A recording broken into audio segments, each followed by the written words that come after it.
கொஞ்சம் லேட்டாக வந்தன்றதால ரொம்ப லேட்டாக விட்டுட்டார் தம்பி. எல்லாரும் பேசி முடித்து நன்றி சொல்கிற நிலையில் என்னை விட்டுட்டார். நான் ஒரு சிலருக்கு நன்றி சொல்லி ஆகணும். நான் மொத்தம் ஒரு 20 பேர்கிட்ட சொல்லியிருந்தேன் நான் வந்த உடனே கைத்தட்ட சொல்லி. அதில் 10 பேர் தான் கைத்தட்டினாங்க. இந்த செல்வமணி, சிவா இவங்கெல்லாம் கைத்தட்டல. சும்மா சொன்னேன். ஏதோ ஒரு அன்பின் காரணமாக என் அன்பு சகோதரர் நீண்ட நாளுக்கு அப்புறம் பார்த்ததால் கைத்தட்டி வரவேற்றாங்க. எல்லாருக்கும் நன்றி. மனதால் வரவேற்ற அத்தனை பேருக்கு நன்றி. எனக்கு தொழில் ரொமான்ஸ். இப்போ எல்லாருமே நம்ம தமிழில் டைட்டில் தான் நல்லதுன்னு நினைக்கிற காலத்தில் நிறைய இங்கிலீஷ் டைட்டிலாக வந்துக்கிட்டே இருக்குது. ஆனால் இந்த படத்தில் சகோதரர்கள் தமிழும் வைத்து இங்கிலீஷும் ஆங்கிலத்தையும் சேர்த்து வச்சுருக்காங்க. எனக்கு தொழில் காதல்.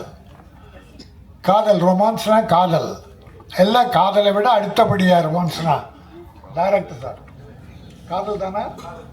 காதல் தான். ரொமான்ஸும் காதல் தான்.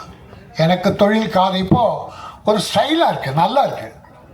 எனக்கு தொழில் ரொமான்ஸ் போது சில யங்ஸ்டர்ஸ் இந்த காலேஜில் லவ் பண்ணிட்டு தள்ளின்னு வராங்க இல்லையா தேட்டருக்கு, அவங்கெல்லாம் கொஞ்சம் ரொமான்ஸ்க்காக வருவாங்க, நிறைய வருவாங்க.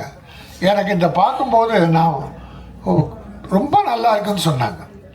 தம்பி திருமலை தான் சொன்னான், ரொம்ப நல்லா இருக்குன்னு. அதனால தான் நம்பி நம்ம பண்ணிட்டேன். இதெல்லாம் இவ்வளோ காலம் கஷ்டப்பட்டால் கூட இதில் வெற்றி பெறுவேன். அவன் ஒரு போராளி, சினிமா போராளி. என் சிஷ்யன் சொல்லலாம், நான் ஒரு போராளி. இப்போது எனக்கு அடுத்த என்னோட தம்பி, அதாவது கஷ்டத்தையே இஷ்டப்பட்டு எடுத்துக்குவான், கஷ்டப்படுவான், அது இஷ்டப்பட்டு படுவான், வெற்றி அடைகிற வரைக்கும் போட்டிடுவான், தவறுகளை சுட்டி காட்டுவான், தட்டி கேட்பான். யாருக்கும் ஜால்ரா அடிச்செல்லாம் பழக்கம் கிடையாது. நல்லது நடக்கணும். சினிமா முதலீடு செய்கிற ப்ரொடியூசர் அத்தனை பேரும் நல்லா இருக்கணும், அதுக்காக போராடுவான். சில படங்கள் முடிக்க முடியாமல் இருக்கும்போது அவனுடைய உதவியால் ஃபைனான்ஷியல்ஸ் பணம் கொடுத்து அந்த படத்தெல்லாம் முடிச்சிருக்காங்க.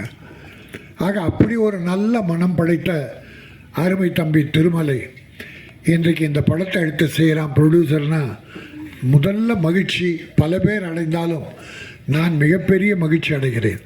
அவன் வெற்றி பெறுவான். இந்த இயக்குனர் தம்பி பாலாஜி ரொம்ப எளிமையாக இருக்கார். இந்த எளிமையே உங்களை வரவேற்கும், வாழ்த்தும். காதலிக்க நேரமில்லைன்னு ஒரு படம், அற்புதமான படம், காதல் கலந்த காமெடி படம். அப்படி ஒரு படமாக இது அமையும், மக்கள் ஏற்றுக்கொள்வார்கள். தம்பி திருமலை தன்னுடைய ஆதங்கத்தை வெளிப்படுத்தினான், வருத்தத்தை வெளிப்படுத்தினான். இந்த ப்ரொமோஷனுக்கு கூட ஹீரோ வரல, ஹீரோயினி வரல, வரணும். செல்வமணி சில விஷயங்கள்லாம் சொன்னார். இந்த திட்டம்லாம் நாங்கள் போடுறோம் சார், இதெல்லாம் போடுறோம் சார், படம் எடுக்கும் போது எல்லாம் போடாமல் எடுப்போமா? ஆனால் அதை பிரேக் பண்ணுறவன் ஹீரோ, ஹீரோயினி, மற்ற சிலர் எல்லாத்தையும் பிரேக் பண்ணிடுவாங்க. டப்பிங் பேசுறதுக்கு முன்னால் பணம் வேணும்னா உனக்கு ஏதாவது அசிங்கமாக இல்லை, உன் மேலே உனக்கு நம்பிக்கை இல்லை, படம் வியாபாரம் ஆகலை, உன்னை வச்சு நாங்கள் படம் எடுக்கிறோம், வட்டிக்கு வாங்குகிறோம், கஷ்டப்படுறோம். இப்போ பாருங்கள் 4 வருஷம் 5 வருஷம் படம், இந்த படம் முடியும்னா அப்போ என்ன கஷ்டம் இருக்கணும்? பொருளாதார கஷ்டம்தான் இருக்கணும். அதை கடைசியாக மகேந்திரகுமார்ஜி உதவியால் தம்பி திருமலை ஏற்பாடு பண்ணி இந்த படத்தை முடிச்சிருக்கான். இப்போ ஹீரோவா நீ கொண்டாந்த பணத்தை கொடுத்த முதல் படம் கதாநாயகன், இந்த படம் எப்படி வரணும், இந்தாங்க இந்த பணத்தை வச்சு படம் பண்ணுங்கன்னு சரத்குமார் பண்ணியிருக்கார். அப்படி ஜெய்சங்கர்னு ஒரு ஹீரோ, அவர் எத்தனை ப்ரொடியூசரை வாழ வச்சிருக்கார். ரிலீஸுக்கெல்லாம் அவங்க உதவி பண்ணுவாங்க. பட் ஒரு ப்ரொமோஷனுக்கே வரலன்னா ப்ரொடியூசர்ஸ்ன்னு அவ்வளோ பெரிய அடிமைகளா? உனக்கு என்ன அவ்வளோ பிஸி ஆகிட்ட? எல்லாருக்கும் சொல்கிறேன், தலைகணம் மட்டும் இருக்கக்கூடாது. தலைகணம் கொஞ்ச நாள் நிமிரும், உன்னை தாழ்த்தி விடும். தலை கணிச்சுன்னா தலை தாழ்ந்து விடும். ஆகவே தலைகணம் இருக்கக்கூடாது யாராக இருந்தாலும். வளர்ச்சியும் போது நெற்பயிரை உதாரணம் சொல்லுவாங்க. நெற்பயிர் கதிர் விடுறதுக்கு முன்னால் நெல் நிமிர்ந்து நிற்குமா. கதிர் விடுகிற போது அந்த நெற்பயிர் தலை தாழ்ந்து இருக்குமா.